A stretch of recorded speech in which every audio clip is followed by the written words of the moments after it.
Hi, this is Steve Sterling with Packaging World Magazine. I'm here with Mark Wilden, Vice President and General Manager of Matrix. I was just sitting down and talking with Mark, and he was using the Google Glass in a very unusual application about using as a proof of demonstration for data acquisition in the plant. I wanted to ask you, so why don't you show us the Google Glass and tell us a little bit what you were seeing before. Sure, I'd be happy to, Steve. This is Why don't you hold it up just a little? really a generic set of Google Glass, which anyone can buy. The question is, what do you do with it?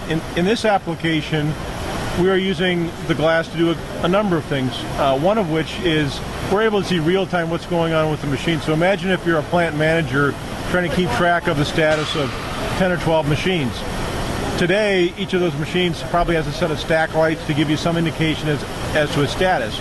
Imagine making all that go away and seeing in real time not just the equivalent of a stack light, but knowing what's going on. For example, how fast is the machine running? Is there some anomaly? Are we out of film? Do I need to send an operator over there?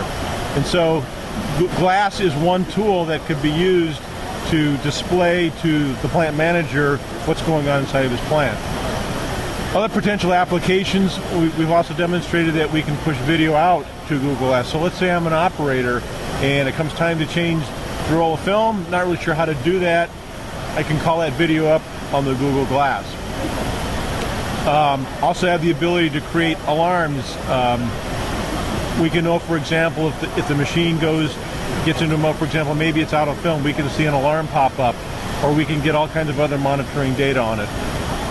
Well, Mark, isn't it, and you were also mentioning that they're using this in Europe rather than... Yeah, at this point, this has gone beyond proof of concept. There are a number of customers who are using the Google Glass in real-world applications where they're doing the kinds of things that I've described.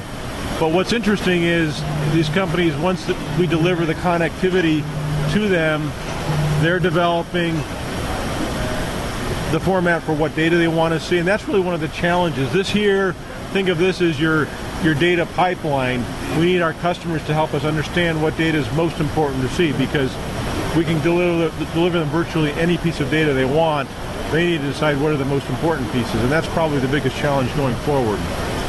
Mark, it seems to me that maybe a plant manager will look at Google Glass and say, well, you know, that's out there, it's not really of interest to us, but can't sort of a similar data acquisition be on your smartphone or your iPad? Absolutely. You can push the same data to your iPad, your iPhone, and in fact, we were doing a demo where we had an iPad sitting here, and right next to the Google Glass, you can see exactly what's going on with the Google Glass. Or think of another application. Let's say I've got a problem with my machine. I need some technical support. Maybe I'm not very good at describing what's going on, or it's a little bit complicated.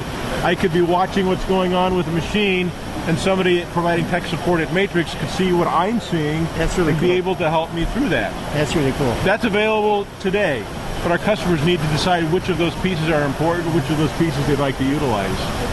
Where do you see sort of this instant data or the right data? Where do you see it going, like in the near term, just 1 or 2 years from now, 18 months from now? I think the low-hanging fruit really is probably in the form of, one is remote video, the application I just described, where someone is trying, we're trying to see through somebody else's eyes what's going on. I think also it will be easy to identify certain pieces of key data or alerts that we wish to push out to it. In theory, you could go so far as to use something like Google Glass to actually control a machine. Really? In fact, back off in Germany, did a demonstration where they had a production line and they had a conveyor belt going along, and just by moving back and forth on the Google Glass keypad, they could speed up and slow down that assembly line. Now, obviously, we have to be careful about anytime you're remotely controlling any kind of a machine, you've got to have the right safety protocols in place. But I guess the takeaway point is just presume that you can pretty much connect everything to everything. Now, what are you going to do with that connectivity? What sort of data do you want? What sorts of control do you want? Do you feel it'd be beneficial for customers who are looking for this kind of connectivity to come and sit down with you and see what the possibilities are? Absolutely, particularly those that are already, that may have a large number of machines in their plants. They feel it's a bit of a challenge to stay on top of all of them simultaneously. Let's talk about which pieces of data you want to see and what conditions do you want to know about, so we can filter them away from the things that we don't need to worry about. Listen, thank you so much. It's You're welcome. It's fascinating. Thanks, Steve. Appreciate it.